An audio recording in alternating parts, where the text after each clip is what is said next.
Lawrence Bittaker and Roy Norris were in prison together, and they come up with a plan that they were going to kidnap young girls, rape, and murder them.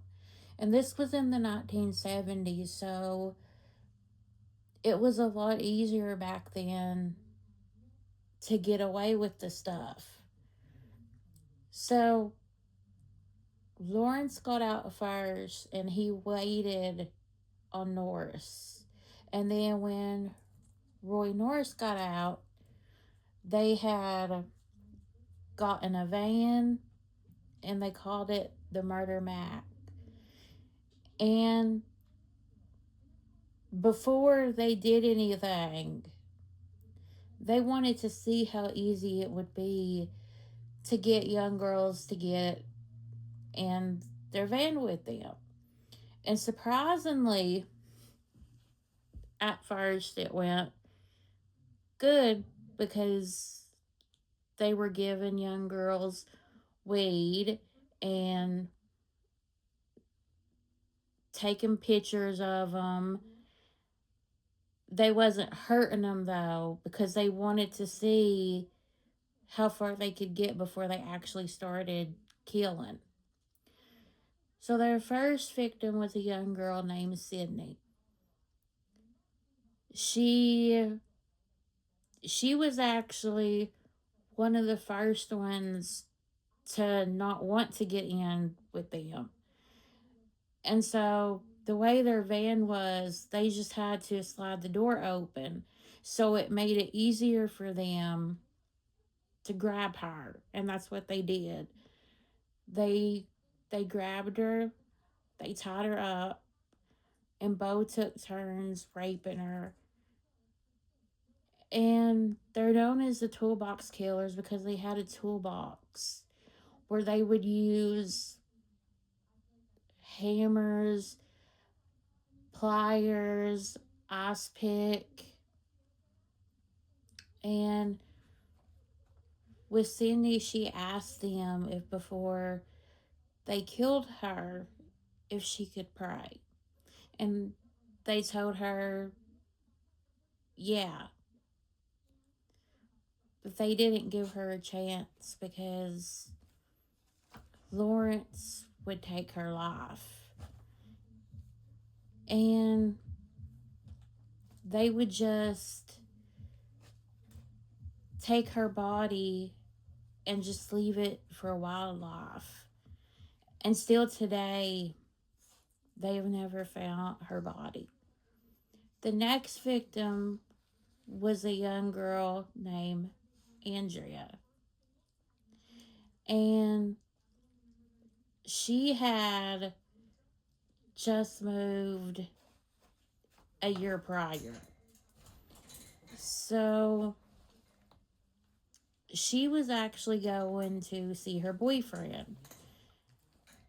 And she had gotten a ride for somebody else. The problem though is that Lawrence and Roy seen her and they were determined to get her. So they followed the car she was in and then asked if she needed a ride. And again, this is back in late 1970s, so no one thought of danger like they do now. So she got in the van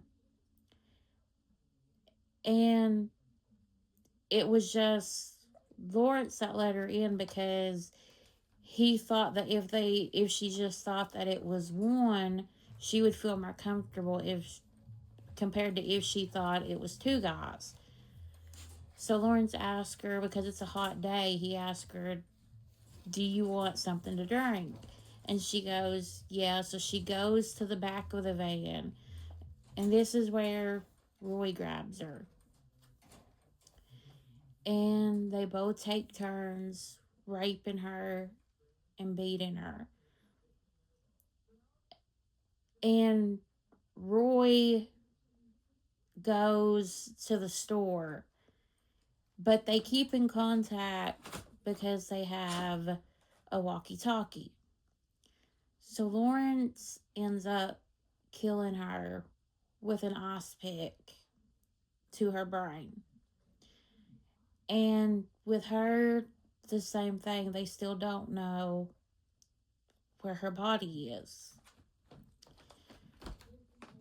So the next was two friends, and it was, I'm going to call one of the girls, they call Leah. So I'm going to call her Leah, but they also call her Jackie too. But her friend's name was Jackie, and Jackie was 15, and Leah was 13. They were really close. And the guys seen the girls, and they wanted Jackie. Jackie was the one that they wanted and that they targeted. So they raped her. They took photos of her, and Roy even told her to pretend that he was her cousin while he was raping her. And when Roy was younger, he did try to rape his cousin, but it didn't work. So there's a good chance he was living out a fantasy through this really young girl. And they both kept them for 2 days, torturing them, raping Jackie. And Jackie at one point actually almost escapes. They grab her though, and they would end up taking both girls' lives. Jackie would be killed first, and then Leah. And their bodies were actually found. The next, they would wait a little bit for the last one. Maybe because they started getting nervous of getting caught. But the last victim would be one of the worst. She was 16, and she actually had knew one of them because they would come into where she worked.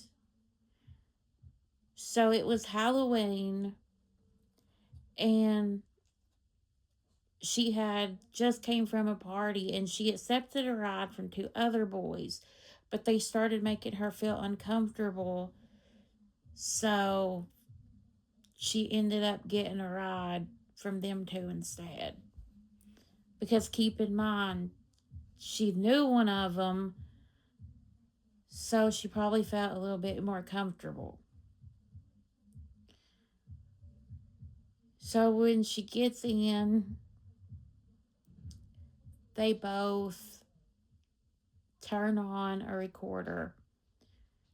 Lawrence rapes and beats her, and in the tape, you can hear her screaming and her basically begging for them to stop. While Roy is driving, Lawrence is the one that starts the torture. And then they would switch, and it would be Roy's turn. This time, though, Lawrence told Roy, because he hadn't killed anybody yet, he told him that he needed to kill her. And he did. And they dumped her body on someone's lawn. And so, how they got caught is that basically they were bragging. They were bragging of what they had done.